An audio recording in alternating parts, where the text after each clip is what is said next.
Buenas noches.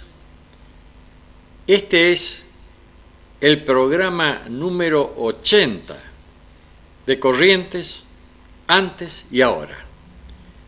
Programa histórico, cultural, una mirada al pasado, una visión del presente. Programa de 1 hora de duración. Se transmite por Canal 4 Cabletel Mercedes Corrientes los días martes de 21 a 22 horas. Se reitera miércoles, luego del informativo de este canal, y se lo carga en YouTube. Estas historias son verídicas, las que viví y reviví en mis largas travesías por los campos correntinos. Otras que escuché de personas que las protagonizaron, donde se reflejan fielmente, sin aditamentos políticos, religiosos o sociales, a los hombres y mujeres productos de la tierra correntina. Las empresas grandes y pequeñas que empujaron la rueda del progreso. Son ellos, no otros, los protagonistas de Corrientes, antes y ahora. En este programa tienen cabida todos los temas que nos ayuden a descifrar nuestro patrimonio intangible. Agradecimiento a Griselda Montiel, Omar Tunino Lugo, Romina Lugo y José María Calderón, y a los auspiciantes que hacen posible que podamos emitir este programa. Tenemos un saludo especial para un amigo de este programa, el señor Zenón Zarza, que el 12 de abril cumplió años. Saludos entonces al señor Zenón Zarza, amigo de este programa. Quiero agradecer, quizás un poco tarde, al señor Mantilla,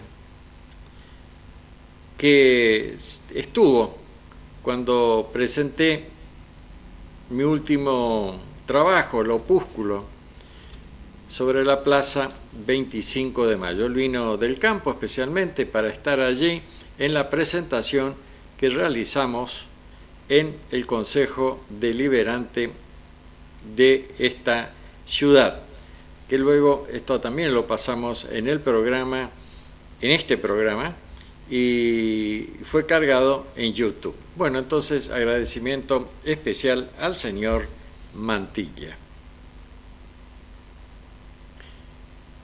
La madre. Hay una mujer que tiene algo de Dios por la inmensidad de su amor y mucho de ángel por la incansable solicitud de sus cuidados. Una mujer que siendo joven tiene la reflexión de una anciana y en la vejez trabaja con el ardor de la juventud. Una mujer que si es ignorante descubre los secretos de la vida con más acierto que un sabio, y si es instruida se acomoda a la simplicidad de los niños. Una mujer que siendo pobre se satisface con la felicidad de los que ama y siendo rico daría con gusto su tesoro por no sufrir en su corazón la herida de la ingratitud. Una mujer que siendo vigorosa se estremece con el vagido de un niño y siendo débil se reviste con la bravura del león. Una mujer que mientras vive no la sabemos estimar porque a su lado todos los dolores se olvidan, pero que después de muerta daríamos todo lo que somos y todo lo que tenemos por mirarla un solo instante, por recibir de ella un solo abrazo, por escuchar un solo acento de sus labios. de esta mujer, no me exijáis el nombre a mí. Si no queréis que empape con lágrima vuestro álbum, porque yo la vi pasar por mi camino. Cuando crezcan vuestros hijos, léeles estas páginas, y ellos, cubriendo de besos vuestra frente, os dirán que un humilde viajero, en pago del hospedaje recibido, ha dejado para vos y para ellos un boceto del retrato de su madre, la madre. Ahora,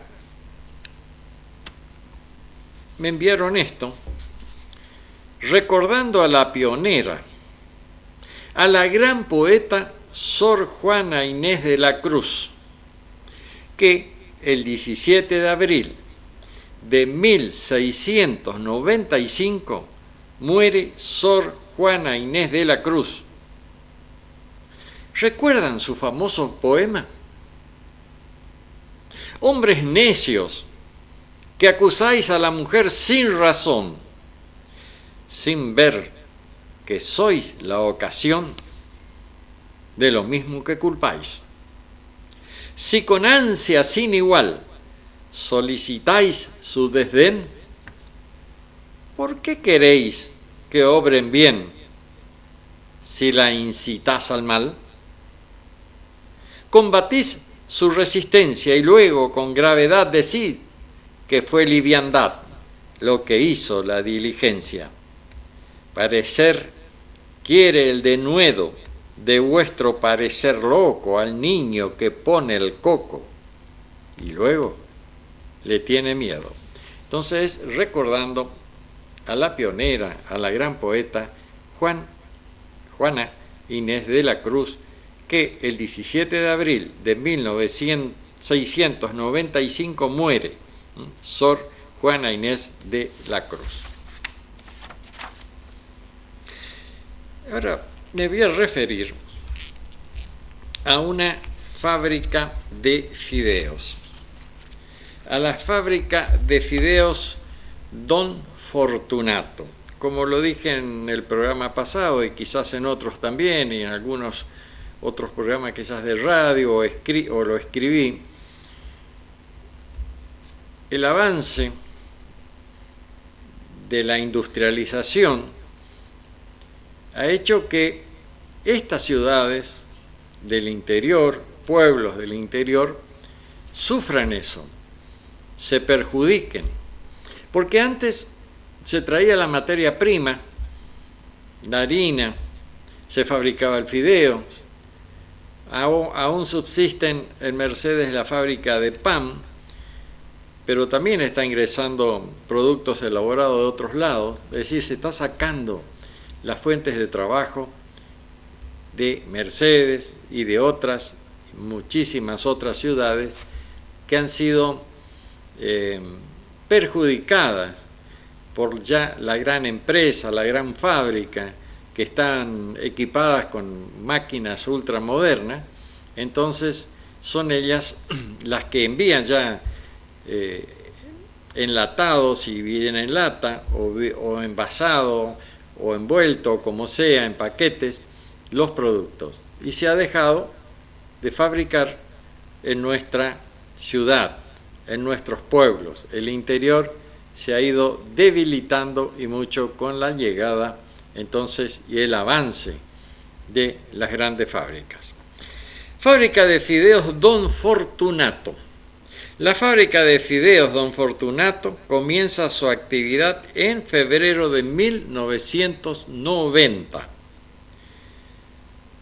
Su propietario, Don Fortunato Benaza Yac, chaqueño de origen, se radica en Mercedes en marzo de 1970 para dirigir como maestro mayor de obras la construcción de casas para la constructora norteña, una sociedad cuyo socio era José Regidor, Eduardo Crudele, Leopoldo Martínez, Jerónimo Fernández Alecha, Salomón Seman, Roberto Cairuz, Marcos Foster y Moisés Sidelnik, todos empresarios y profesionales residentes en Mercedes.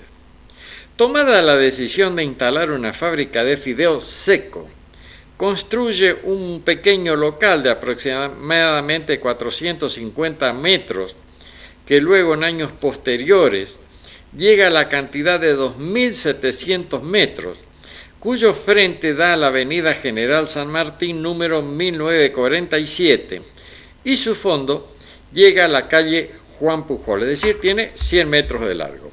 En sus comienzos da ocupación a 7 operarios, llegando a tener una dotación de aproximadamente 40 obreros. Sus comienzos fueron modestos, pero con el paso del tiempo la fábrica se fue ampliando, colocando su producción en el orden local y en muchas ciudades de la provincia y algunas de Misiones, Chaco, Entre Ríos, Formosa, Santiago del Estero. En su inicio contó con la colaboración y el asesoramiento de Pajarito Vallejos, jubilado de la fábrica de fideos de Clavel, de la familia Colombe. Según refiere su propietario, el nombre de Don Fortunato fue impuesto en memoria de su abuelo, un extranjero que había venido desde Marruecos en 1900 y se instaló en el Chaco. La fábrica en su mejor momento llegó a elaborar 10.000 kilos diarios. El producto estaba orientado a gente de menores recursos, un fideo económico de consumo masivo. Se industrializaban distintos tipos elaborados a bases de harina, colorantes, obviamente todos autorizados y controlados. La inversión en local y máquinas fue posible merced al apoyo crediticio de bancos locales. Si bien la fábrica fue modesta en sus comienzos, su expansión fue permanente y la última instalación importante fue una línea automática de rotantes para secar fideos de tipo guisero que realizaba el trabajo completo, desde el lugar donde se coloca la harina hasta que se empaca.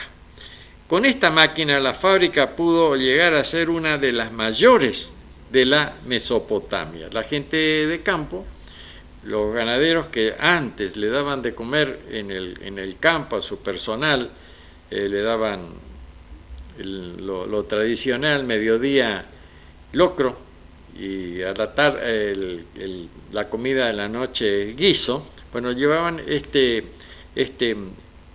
fideo guisero. La crisis política y económica que se desató en el país a partir de aquella fecha fue causal de distintos problemas en el orden del normal funcionamiento de la fábrica, que se vio en la necesidad de reducir su ritmo de producción, llegando a tener que suspender su actividad por un periodo de aproximadamente 4 meses. Como consecuencia de las dificultades existentes por ese entonces tanto en la producción como en las ventas y cobro de las mismas, su propietario se vio en la necesidad de vender la máquina rotativa automática a fin de hacer frente al pago de créditos tomados al Banco de la Nación Argentina y proveedores de harina, materia prima indispensable para la producción fideera, en especial el molino Trosiuc de la ciudad de Encarnación, República del Paraguay. Es decir, los bancos eran entidades de crédito y usureros, los gobiernos no ayudaban a la producción, sino que el que podía pagar, que pague, y el que no podía, le remataban. Los intereses eran altísimos, se indexaban, había una gran inflación. Entonces, si usted debía 1.000 pesos y la inflación era del 20%, en vez de 1.000 ya debía 1.200. Aparte de eso, había que cargarle los intereses, las ventas eran muy pocas y los cobros también había graves problemas. Entonces esto hizo que muchas, pero muchas industrias, pequeñas industrias como esta, que estaban bien equipadas, pero eran pequeñas, tendrían que vender, quebraban, hacían malabares para pagar las cuentas, pero finalmente no podían resistir, y así es que se han quebrado muchísimas empresas. Y como decía al principio, el interior, que se nutría de empresas pequeñas, modestas, bueno, ha sufrido esto, y este embate feroz de las malas, muy malas políticas, y ha quebrado y rematado muchísima gente. Bueno, en mayo del 2002 se reinicia la actividad, llegando a producir volúmenes similares a las épocas normales. Para que esto sea posible, se encaró la reestructuración del personal que trabajaba en la fábrica. Esta situación dio origen a demandas laborales y la intervención del Estado provincial, creando un estado de conmoción entre la patronal y los obreros, que fueron alentados por la Subsecretaría de Desarrollo Humano. Este enfrentamiento motivó la decisión del propietario de cerrar definitivamente la empresa, resulta de la cual se acordó un arreglo con la totalidad de los empleados en los siguientes términos. 17 de ellos cobraron indemnización por despido. 20, en cambio, recibieron las máquinas, vehículos y 40.000 kilos de fideos en existencia como pago indemnizatorio, todo lo cual fue homologado en el juicio laboral entablado contra la empresa. Para favorecer la continuidad en actividad de la fábrica y la fuente laboral, se arribó a un arreglo extrajudicial por el cual se alquiló el local a su propietario con la garantía y el compromiso de pago de un alquiler de 6.000 pesos mensuales. 6.000 pesos de aquel entonces, no sé cuál eran esos 6.000, pero eran 6.000 pesos. Esa obligación se hacía efectiva directamente por el Estado provincial, contando además con la garantía de la municipalidad local. El alquiler pactado regía desde el 16/12/06 al 31/12/09, previo a lo cual se constituyó en la cooperativa de trabajo con la denominación del Gauchito.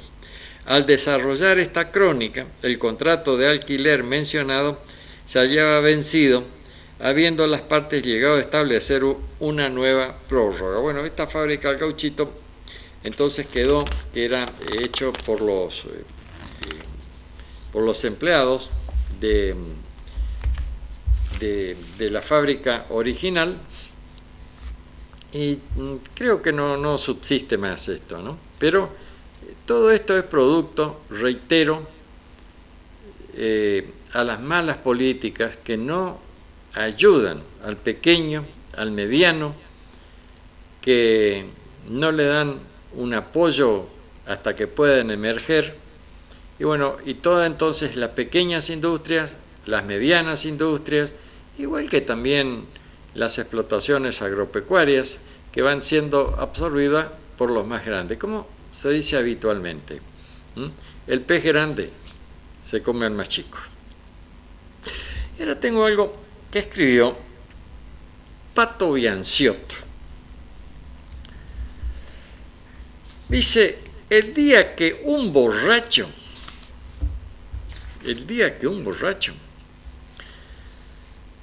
hizo caminar un paralítico. Reitero, esto me lo escribió, me lo envió el señor Pato Bianciotto. Sí, esto ocurrió en el paraje San Salvador, en un almacén de ramos generales, sábado a la tarde. Mi tío, que le llamaban viejito por lo rubio de su cabellera, era cazador. 3 meses cazaba en los esteros de Liberá, vendía sus productos a mi padre, es decir, los cueros, que era el dueño del almacén, Estamos hablando de Paraje San Salvador, y esto lo escribió Pato Bianciotto. De lo que cobraba mi tío, el viejito, la mitad entregaba a su familia y la otra mitad chupaba. Comida tenía gratis, Lo que le quedaba era para el chupi. Estaban los dos hermanos mirando a un paralítico que había llegado al boliche. Cuando el viejito, pasado de copas, o más que copas, de botellas, le dijo a papá que haría caminar al paralítico y jugó una apuesta. Papá le jugó la apuesta, pensando que era imposible hacer caminar a una persona paralítica. Esto absolutamente imposible. El viejito, cazador, sacó el revólver calibre 44 de su propiedad. Le tiró un balazo al paralítico que del susto salió a correr sin bastón a la calle y allí cayó. Luego salieron los clientes que estaban y lo trajeron al lugar donde estaba siempre y lo sentaron nuevamente en su silla. El viejito, es decir, el tío de Pato Bianciotto, se llamaba Nicéforo Bianciotto. Nicéforo Bianciotto. Era mi tío, dije Pato. El almacenero se llamaba Serafín Bianciotto y era mi padre.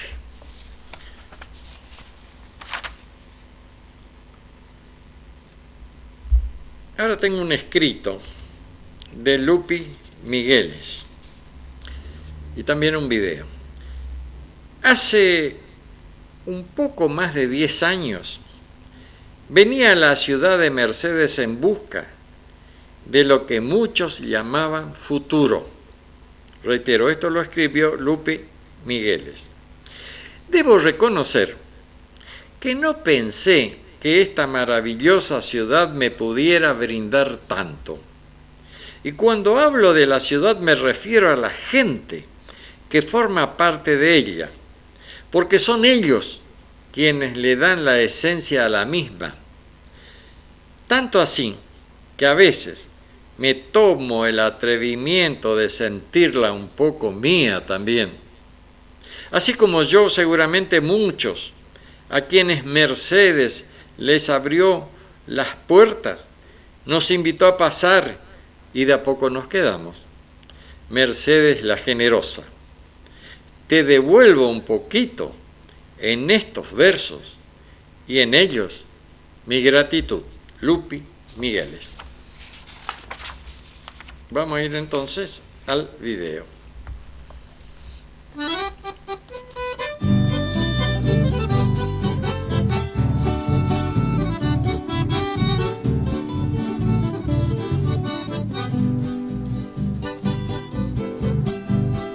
Mi suerte incierta buscaba ese rumbo que llaman futuro. Llegaba inseguro quizás por los años, entre otras cosas.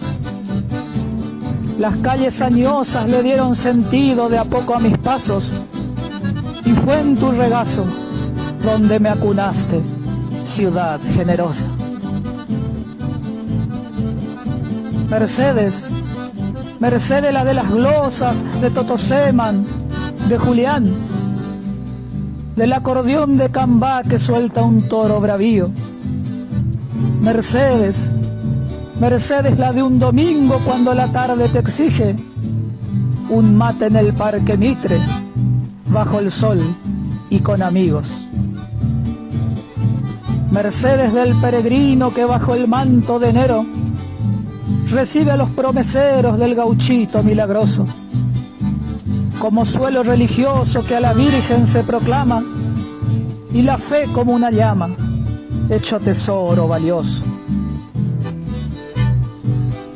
Mercedes, Mercedes de los arroyos que riegan tu firme suelo, Mercedes del puente negro que fue acercando distancias, la de las dulces fragancias cuando te haces primavera y el lapacho se florea, cubriéndote de elegancia.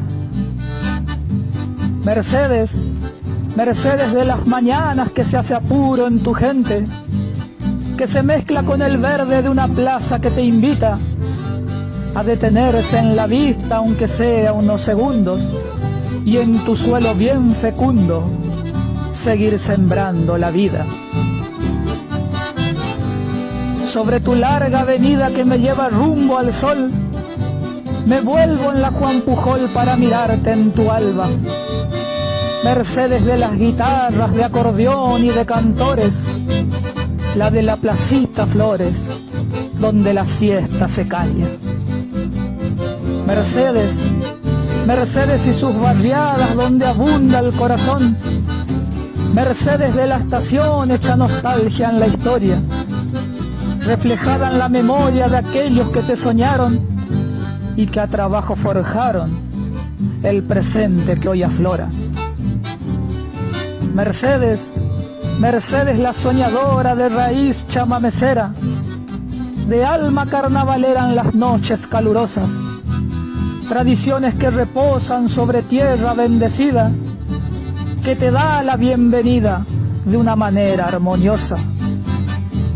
Mercedes maravillosa, hoy te brindo agradecido, por todo lo recibido te devuelvo en mis glosas, que no alcanzan, que son pocas, por lo mucho que me das, quedo en deuda en la ciudad. Mercedes, Mercedes tan generosa.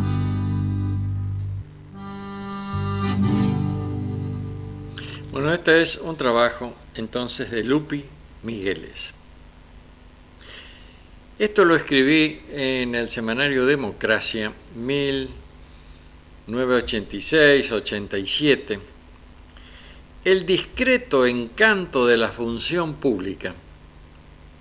Los argentinos tenemos una bien ganada fama de ser ingeniosos, creativos, mañosos, por adaptarnos a las situaciones y adaptarlas a nuestra conveniencia, aun a riesgo de desnaturalizarlas o directamente falsearlas. Solicitamos créditos a organismos internacionales y luego le echamos la culpa por el mal uso que hicimos del dinero y aprovechamos para tratar de no pagar o pagar lo menos posible, sin intereses.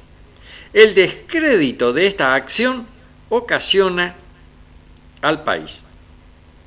Como los precios suben, junto con la pobreza y la indigencia, comprimimos las cifras del índice, lo real es anecdótico y la falacia se transforma en realidad. Reitero, esto lo escribí en 1985. Para disminuir la pobreza, se ataca a la producción. La clase media de hoy serán los pobres del mañana. Retrasamos o sobrevaloramos el dólar para mejorar las importaciones o exportaciones según convenga al ministro de turno. Mejoramos los servicios públicos, entregándolos al monopolio nacional o extranjero. Destruimos el mejor medio de transporte del mundo, el ferrocarril. Concesionamos rutas ya construidas. Todo al revés o al berre, si lo prefiere en lunfardo, el idioma porteño. Los políticos tienen un ingenio aún mayor que el común de la gente. Pasan de viajar en colectivos a hacerlo en autos importados o aviones. Cambian de casa, visten ropas de marca, todo ello en poco tiempo. Cuando la campaña se torna áspera, comienzan a recriminarse y el súbito cambio de los patrimonios privados y hacen público las adquisiciones de su rival, resguardando las propias. Se sacan las propiedades al sol La gente es buena y comenta.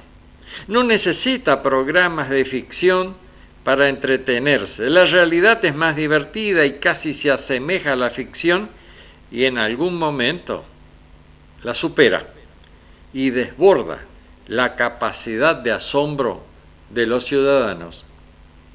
En este círculo vicioso o virtuoso, según se lo valore, ingresamos todos o casi todos.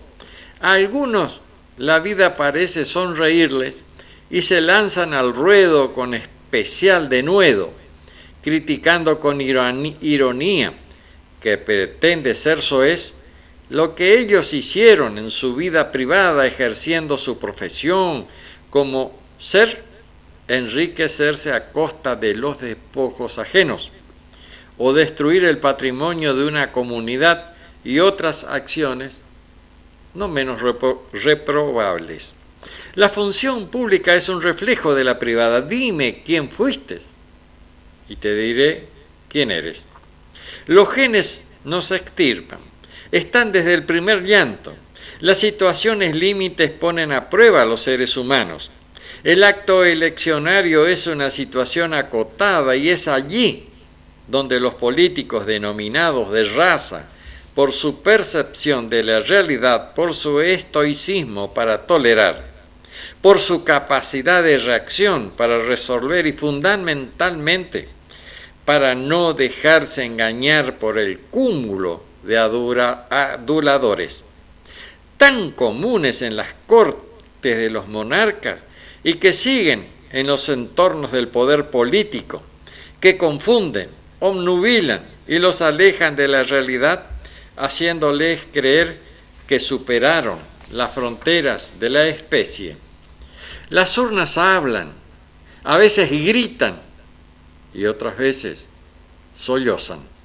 El resultado de la votación marca un antes y un después. Queda muy atrás en el olvido los cánticos que pretendían convencer al común de la gente, que saben distinguir con nitidez el engaño disfrazado de ridiculez.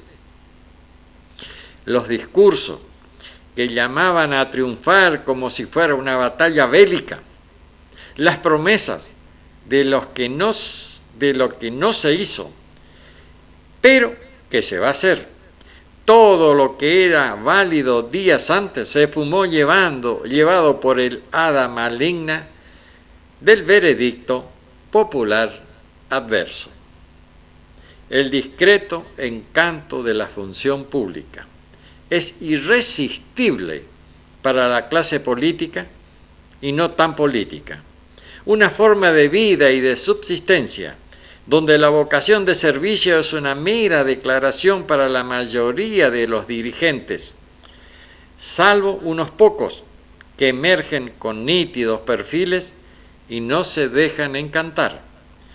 La tan declamada vocación no es altruista, es codicia mimetizada en el poder que otorga las urnas. Bueno, esto entonces lo escribí en 1985-86 y lo publiqué obviamente en el semanario Democracia.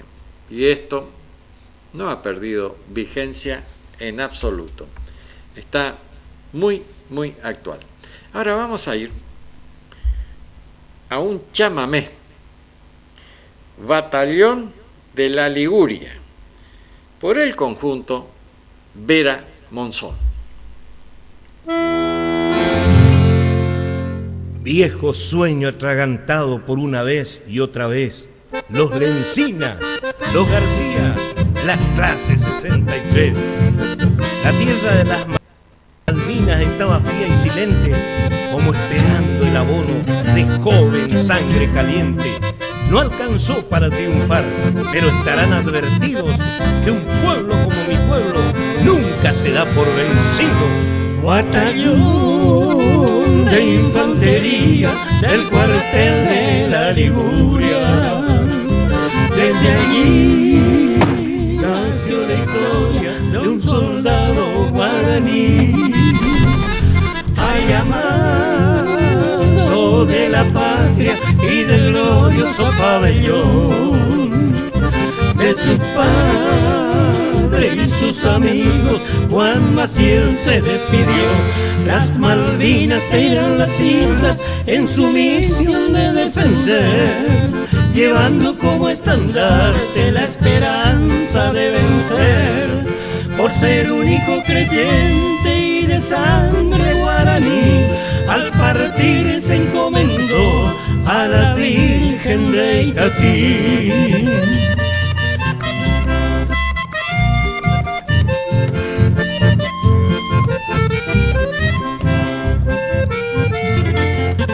En su pago sus amigos los recuerdan con dolor a ese soldado querido que nunca más volvió.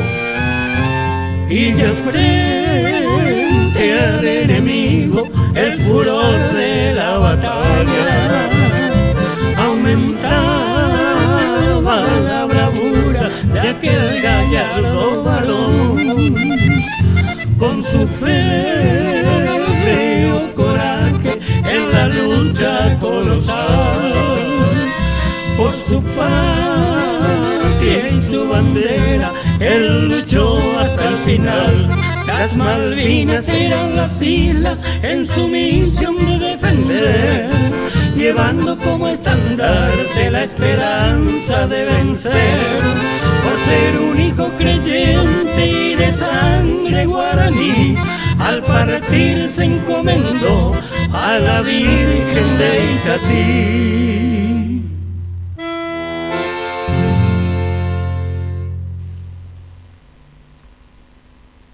El batallón de la Liguria, por el conjunto Vera Monzón.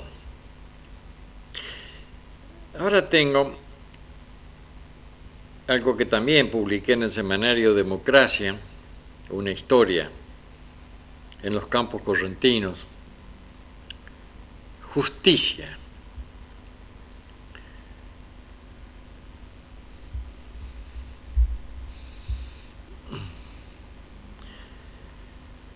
Joaquín sabía que iba a morir.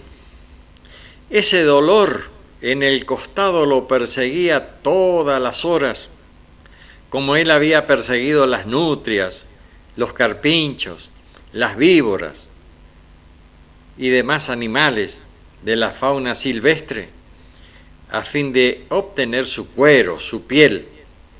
El continuo dolor lo acosaba sin darle tregua.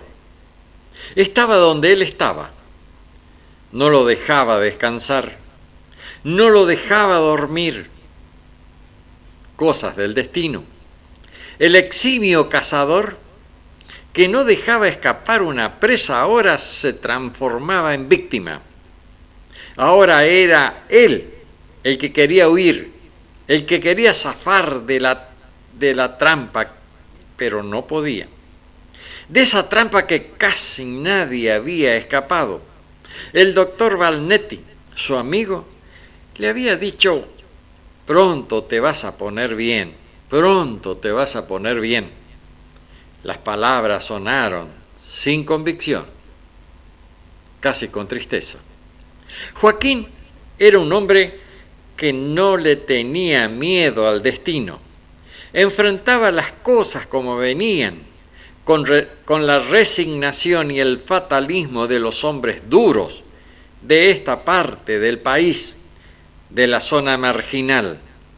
Pertenecía a esa raza de hombres que no se lamentan, que no se quejan, hombres que nacieron y se criaron sin comodidades, sin confort, hombres apegados a la tierra, fieles a sus tradiciones, hombres olvidados de todos los gobiernos. Eran los herederos directos de los prohombres que hicieron la patria. La proximidad de la muerte no lo asustaba. En sus noches solitarias luchaba en silencio contra su terrible dolor. No se quejaba, no maldecía. A Joaquín la vida nunca le había regalado nada y estaba seguro que en esta oportunidad tampoco le iba a regalar la supervivencia.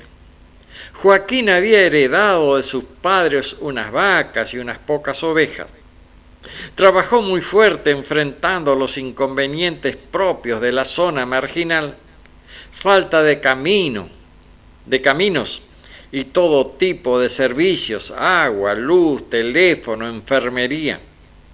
Se casó muy joven y junto a su mujer fue aumentando lentamente su existencia, hasta que pudo comprar un campito. En eso sí tuvo suerte, por una serie de circunstancias que lo ayudaron a comprar. Allí se estableció, hizo su casa con sus propias manos, ayudado por los vecinos, que luego de trabajar todo el día, que le robaban hora de descanso para ayudarlo. Es la solidaridad y el desinterés del hombre pobre. Tuvo un solo hijo, Mario, que lo ayudó desde chico. Casi no fue a la escuela, porque tenía que espantar loros en la época del choclo, juntar las yeguas en la época de las aradas. Había que encerrar las lecheras, repuntar las ovejas cada tarde para encorralarlas para que no las roben. Había que ayudar a la madre, regar la huerta. Casi no había tiempo para la escuela. Joaquín quedó solo. Su mujer, compañera de todas las luchas, de todos los esfuerzos, murió tras una corta enfermedad. Nunca supo de qué había muerto. Cuando llegó al pueblo, ya no vivía. El viaje, tal vez, demasiados pozos, demasiados sacudones, mucho tiempo para llegar. Joaquín intentó incorporarse en la cama, lo logró a medias. El fuego que le quemaba por dentro empezaba a dominarlo, empezaba a doblegarlo. Lentamente se fue apoderando de los centros nerviosos, vitales, y desde allí esclavizó a ese hombre que había sido duro, que aguantaba cualquier cosa, que ignoraba el dolor, pero con ese dolor no podía. Se notaba en su rostro, surcado de profundas arrugas, se notaba en sus ojos, hundidos, sin brillo, se notaba en el color gris de su piel. Bueno, este es el primer capítulo entonces de esta novela, telenovela, Justicia. Ahora voy a ir a la leyenda del reviró, el pan de los pobres. Emocionarse es poco, dice. Existe una leyenda sobre el nacimiento del reviró. Cuenta la historia de una madre que estaba llorando, afligida, porque no tenía los medios económicos para ofrecer buenas comidas a sus hijos. Dejó que sus lágrimas cayeran en la olla de harina que estaba revolviendo. Sus lágrimas aportaron suficiente humedad a la harina para hacer una masa, y así nació el reviró. Este reviró, considerado el pan de los pobres, a menudo iba acompañado del cocido.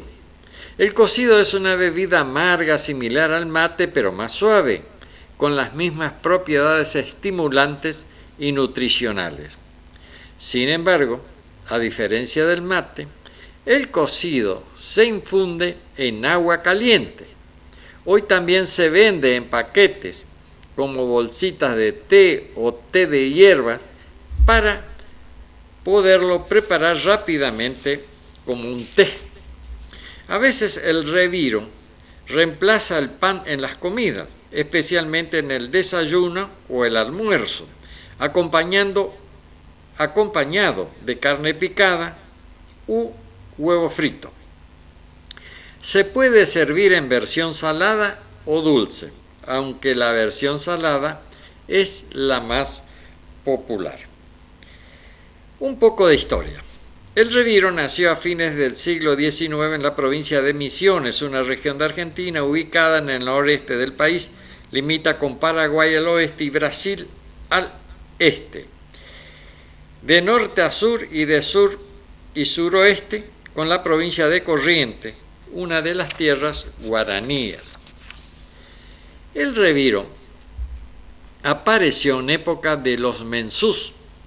Mensú es el nombre que recibe el trabajador rural de la selva de la región paraguaya y de las provincias argentinas de Corrientes, Misiones y en particular el trabajador de las plantaciones de yerba mate.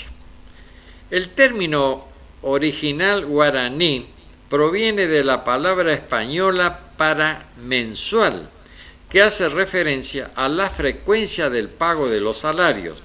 Históricamente el trabajo de los mensús era considerado trabajo esclavo. Entre los mensús, los yerbatales o yerbales, las plantaciones de yerba mate, era muy común preparar el reviro. El reviro era rápido de preparar, proporcionaba la suficiente energía para ayudar a hacer frente al duro día de trabajo en los yerbatales, que tenía que hacerse en condiciones que a menudo estaban al límite de la legalidad. Una hipótesis concreta y realista dice que el reviro nació del hecho de que los dueños de los yerbatales nunca alimentaron a mensúes. Podían pasar meses en el trabajo, de la mañana a la noche, sin recibir atención o alimentos de sus patrones. Los únicos dos alimentos que siempre estaban disponibles eran la harina y la grasa. Un día, por necesidad, los mensús o menchos decidieron elaborar la masa del reviro, haciendo uso de los pocos ingredientes disponibles para preparar un desayuno que aportara mucha energía.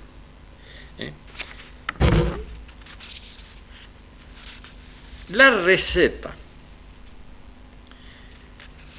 El ingrediente, esta es una receta que dice que está a pedido del público. Ahí quiere saber cuál es la receta del mensú. Ingredientes: medio kilo de harina, es decir, 500 gramos. Una cucharadita de sal fina. 250 centímetros de agua.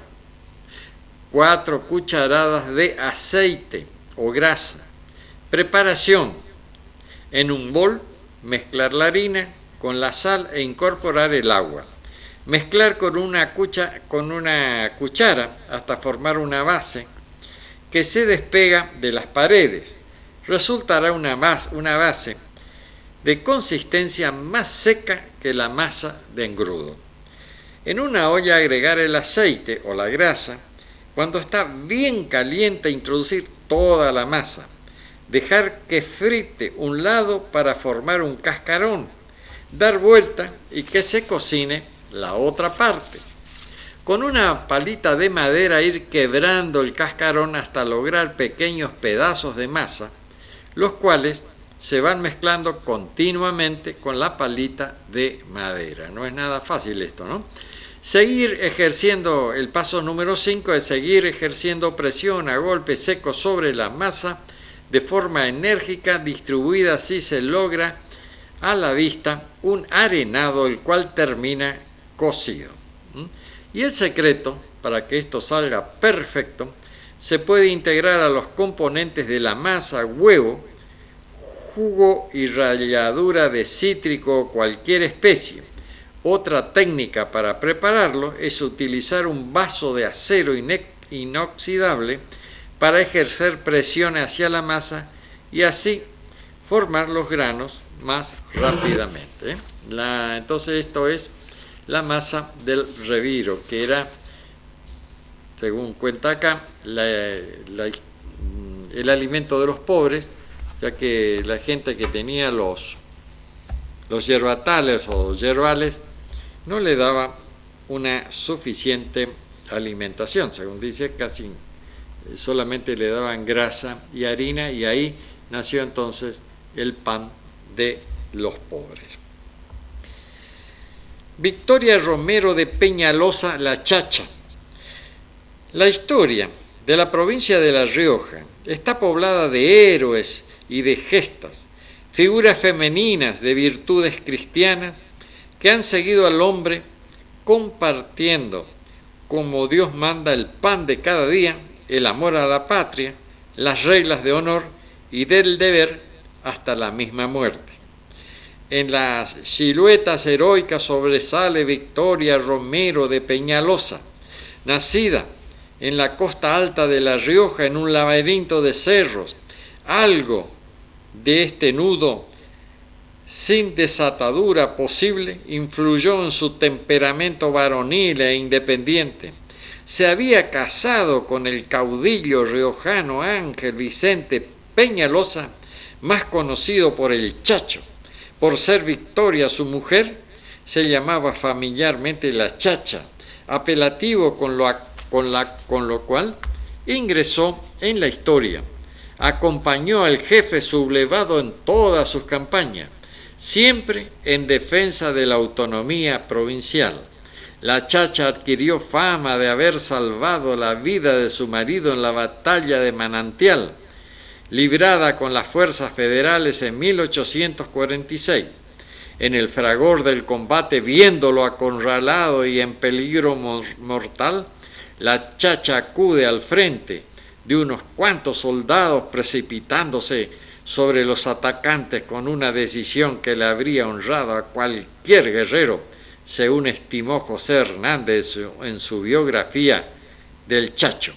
La salvadora del caudillo riojano pagará su temeridad, pues el arrojo de su gesto provocó inmediatamente la revancha de un certero sablazo del enemigo que le partió la frente hasta la boca.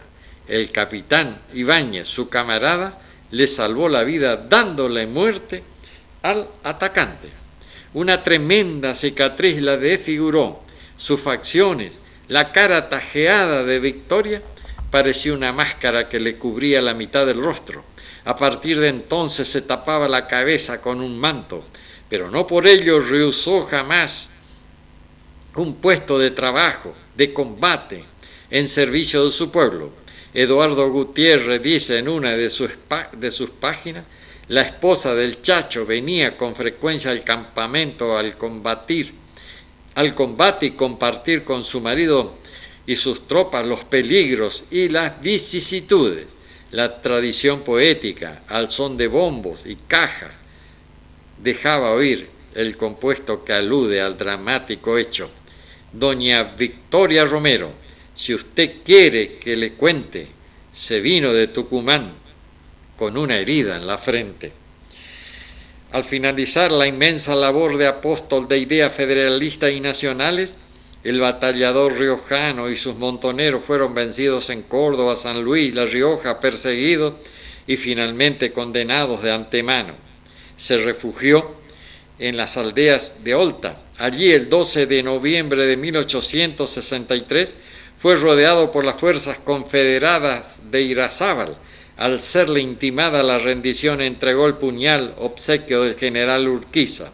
El testimonio de acatamiento, hora después, y obligada presencia de su mujer, el enemigo le atravesó el cuerpo de un lanzazo, causándole la muerte.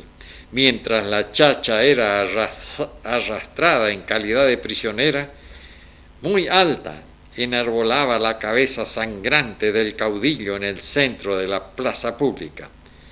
¿Cómo terminó su vida real y cuándo dejó la Chacha al mundo de los vivos? Esto no se sabe con certeza. Bueno, ya estamos finalizando el programa. Ahora vamos a ir a un chamamé, picoteando lo ajeno.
Esto ha sido todo para este programa. Si el destino así lo permite, el próximo martes, a partir de las 21 horas, estaremos nuevamente en este canal con un programa de similares características, recordando que mañana, miércoles, a partir de la hora 14, una vez finalizado el informativo de este canal, este programa va a ser reiterado y también lo vamos a cargar en YouTube. Tengan ustedes muy buenas noches y muchas gracias.